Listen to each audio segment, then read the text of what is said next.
Hello, welcome to Silent Period Book Reviews. As usual, I am Tina. Today it's my August wrap-up and September What's Up video where I talk about what I read in August and what I'm going to be reading in September. In August, in my personal life, I didn't do a lot, unlike in July. Honestly, this month has flown by. I have no idea what happened. So I reviewed 8 books in July. I read 1 literary horror, 1 literary fiction, 3 sci-fi, 1 fantasy horror, 1 classic sci-fi, and 1 contemporary fiction. It was a really mixed bag this month. I read Green Fuse Burning by Tiffany Morris, which is a literary horror about an artist who goes off into the swamps of Nova Scotia and for like an artist retreat and then starts seeing a bunch of weird stuff. It was really interesting. I really liked it.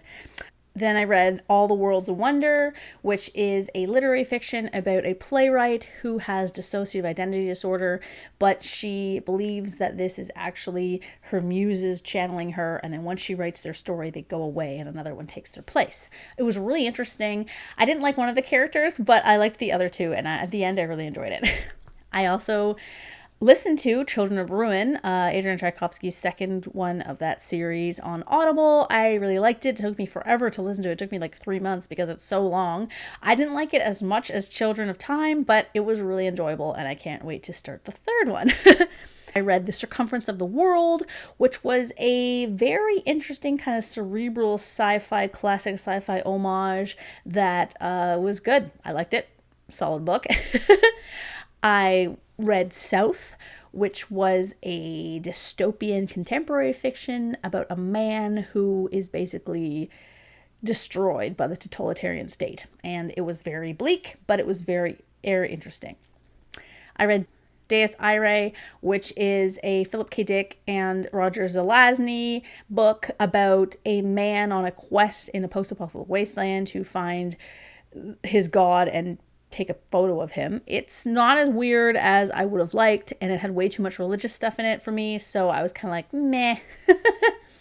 I read Assassins and Olympians, which is a novella. It's a sci-fi. It's by Small Press, and it is part 2 of a cozy sci-fi thriller series, and I really liked it. It was about just this kind of quirky queer group of colleagues, friends, who are unraveling a mystery. And then I read The Claw of Craving by Joseph Sale, which I just reviewed, I think, yesterday. And this is a horror fantasy that has a lot of sexual content, but it also has a lot of really interesting ideas in it. So yeah. When it comes to my favorite book of July, there wasn't any of them that I was like absolutely head over heels for. But I could see myself rereading Green Fuse Burning again in the future. Also, it was so different and so interesting. It had such a great tone to it. So yeah, this is the one I'm picking for August. This was my favorite book in August. And so yeah, there you go. As I said, it's a literary eco-fiction horror about a woman artist staying in a cabin who starts to see strange stuff. It's really, really cool, and I really recommend it. It comes out actually on Halloween, so it's not out yet, but you can pre-order it. It's tiny.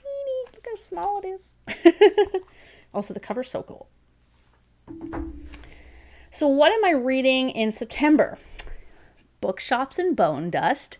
Yes, I'm going to be doing it earlier than I planned. I mentioned it last month that I've got an art copy, and I was kind of like, yeah, let's just start. I don't have an ebook to read or an audiobook to read. Truthfully, I have already listened to it, and mild spoiler, I loved it. So those reviews are coming up next week, and by those, I mean Legends and Lattes, as I had a long drive I had to do, so I was like, you know what, might as well listen to Legends and Lattes too, so I'm going to review both of them. After that, I will be reading The Djinn Bot of Shantiport, which is a far future Aladdin adaptation that I am super stoked for because it sounds super cool and the cover's really cool, isn't it? I'm also going to be reading The Last Castle by Jack Vance, I've decided, which is part of my, classic sci-fi book reads. It was part of my mini classic sci-fi book haul last week. I just really want to know if the castle falls. I just have to know. After that, I'll be doing Let Him In, which is a horror about ghosts and children, and I'm terrified. Why did I request this? Then I'm going to read Shield Maiden, which is a woman-centered reimagining of Beowulf, which, brag, I read in the original Old English back in university. Can I do that now? Absolutely not. That was like 20 years ago when when would I have been able to practice Old English since then? I don't know. I only know like one phrase, and that's on mid Nurksnawanga, which means in the middle of paradise, and that's because I just really like the word Nurksnawanga. After that, I'm going to read The Last to Leave the Room, which is a genre-bending novel about a woman and her doppelganger. It was written by the author who wrote The Death of Jane Lawrence, a book that I really enjoyed. I think I only gave it 3 stars though on Goodreads, which is weird. I should go back and correct that because it's definitely like a 4-star book. I don't know. I'm surprised they gave me this one. Then with the Interstellar Book Club, we're reading Certain Dark Things, which I think I'm going to get on audiobook because my library doesn't have it. So lots of fun in September. I also have an announcement mid-September that I'll be doing a video for, and I'm also going to be bringing on a guest to do a very fun video, hopefully next week. We'll see if I can convince him.